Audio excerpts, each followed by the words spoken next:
Assalamualaikum everyone, welcome back to my YouTube channel. Welcome back to another beautiful vlog. कैसे हैं आप सब? I hope आप सब ठीक हैं। अल्हम्दुलिल्लाह मैं भी बिल्कुल ठीक हूँ। तो आज संडे का दिन था और मैं कहती हूँ मैं उठी और मैंने बाहर देखा इतनी बारिश हो रही थी। यहाँ पे ना मेरे हर व्लॉग में ना आपको यही सुनने को मिलेगा कि यहाँ पे बारिश हो रही है, क्योंकि जी हाँ, यहाँ वेदर ही ऐसा है। यहाँ पे 24/7 है ना, कभी कभी ऐसा होता है बारिश रुकती नहीं है, थोड़ी थोड़ी सी होती रहती है।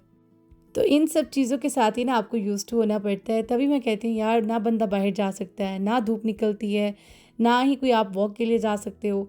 तो फिर संडे का दिन भी जो होता है ना, वो आपको बस घर बैठ के गुजारना पड़ता है।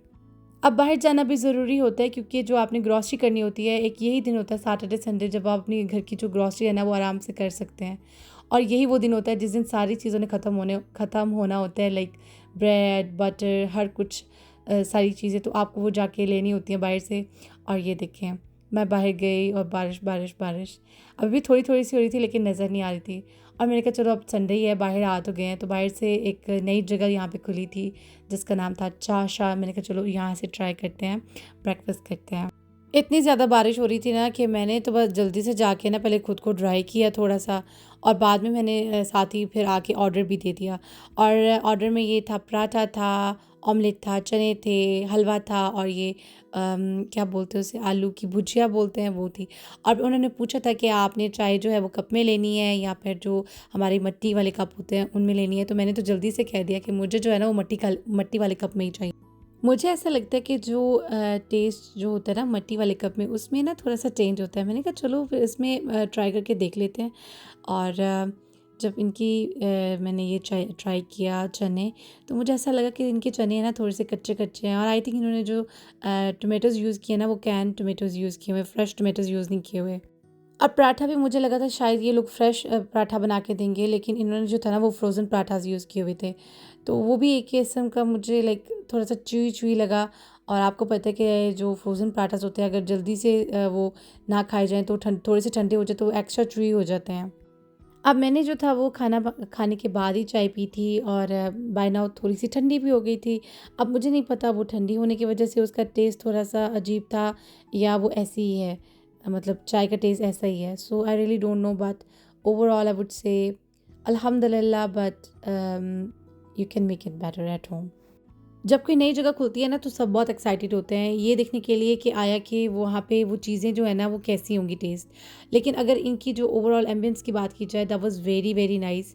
और इसमें कोई शक नहीं है, इन्होंने थोड़ा सा देसी टच भी दिया हुआ था और बहुत मेहनत की हुई थी। आई थिंक इनके ऊपर भी था वो स्पेस थी, लेकिन मैं वहाँ नहीं गई बिकॉज़ मुझे लाइक टाइम ही नहीं मिला, कि मुझे याद ही नहीं रहा कि मैं ऊपर जाके भी वीडियो बनाऊँ। और जाते हुए भी बारिश हो रही थी, वापस आते हुए भी बारिश हो रही थी। वापस आते हुए फिर नमाज़ का टाइम हो गया, तो मैंने जल्दी से नमाज़ जो थी वो पढ़ी, और उसके बाद मैंने वापस खुद के लिए थोड़ी देर बाद चाय बनाई, बिकॉज़ मुझे मज़ा नहीं आया था वहाँ की चाय पी के। और अपनी बाकी फैमिलीज़ के लिए भी बनाई, और साथ-साथ जो था डक्की ने अपना वीडियो अपलोड किया था यूट्यूब पे, वो भी देखा। मैंने आज तक है ना डक्की का कोई व्लॉग नहीं देखा था। ये पहली दफ़ा था जब मैंने उसके व्लॉग को जो है वो पूरा देखा, और वो भी पूरे तकरीबन 1 घंटे का आई थिंक व्लॉग था। तो उसमें जो उसने बातें की हैं ना, उसकी बातों ने मुझे रुला दिया। मैं समझती थी कि ऐसे इंसान जो होते हैं शायद बहुत खुश होते हैं, लेकिन ज़रूरी नहीं है कि समटाइम आपको जो है वो सामने नज़र आने वाली चीज़ है ना, वो आपको लगे कि हाँ वो खुश है, तो वो बिहाइंड द कैमरा भी खुश ही है। तो हमें किसी के भी ना दुख तकलीफ़ का अंदाज़ा नहीं होता। हर कोई अपनी वो चीज़ दिखाता है जिसमें वो खुश होता है, और अपनी वो चीज़ अक्सर छुपाता है जिसमें वो गमज़दा होता है, परेशान होता है। क्योंकि दुनिया सिर्फ़ बोर हो जाएगी अगर आप उसको अपनी परेशानियाँ दिखाओगे। सबसे बड़ी बात, अगर अल्लाह पाक किसी को कुछ दे रहे हैं ना, तो वो उसकी किस्मत का है। वो अपनी किस्मत का ले रहा है, किसी से वो छीन तो नहीं रहा ना एटलीस्ट। तो मैं सच्ची से जब उसके देख रही थी ना वीडियो में, इतना मैं रो रही थी ना, और मेरे दिल में था कि पता नहीं, इंसान है ना, जब आपको इतना खुश नज़र आता है, तो वो वही इंसान जब आपको ऑल ऑफ सडन ऐसे रोता हुआ नज़र आए ना, तो दिल को बहुत तकलीफ़ होती है। और द बेस्ट थिंग कि इस मुश्किल वक्त में उसकी वाइफ उसके साथ रही, और उसकी बाकी फैमिली। वरना कभी कभार ऐसा होता है कि जो अपने भी होते हैं ना, वो भी मुंह मोड़ लेते हैं, तो वो भी परवाह नहीं करते। तो वो सबसे मुझे अच्छी बात यही लगी कि उसकी जो फैमिली थी, स्पेशली उसकी वाइफ जो थी, वो उनके साथ रही। And that was the I think best thing. तो लोगों देख लो, ये होता है कि आप लोगों को जो लाइफ लगती है ना किसी की इतनी हंसती मुस्कुराती, तो उसके पीछे ऐसे रोते हुए चेहरे भी होते हैं। हमेशा वो सही नहीं होता जो आपको दिख रहा होता है।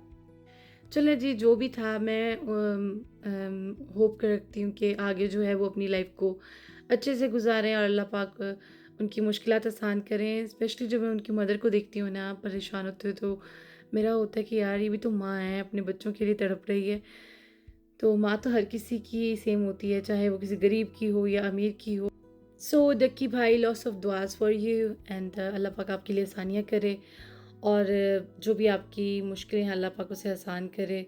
लेकिन लिटरली दिल को बहुत दुख होता है ऐसी चीज़ें देख के, और मैं कहती हूँ बस पता नहीं ये पाकिस्तान में है ना, सही से जो है ना सिस्टम काम क्यों नहीं करता, कि बिफ़ोर हैंड जो ऐसे लोग हैं जो कि काम ख़राब करते हैं, वो पहले क्यों नहीं पकड़े जाते?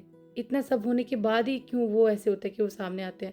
वेल ये भी बहुत बड़ी बात है कि फाइनली वो पकड़े गए हैं, वरना ऐसे होता है कभी तो बिल्कुल पकड़े भी नहीं जाते।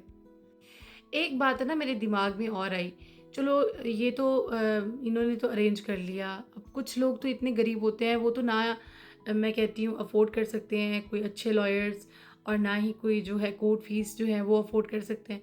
तो उन बेचारों को क्या हाल होता होगा, मतलब उनसे भी तो ये लोग ऐसे ही डिमांड करते होंगे ना कि मतलब पैसे लेकर आएँ और फिर इसको जो है वो हम छोड़ेंगे।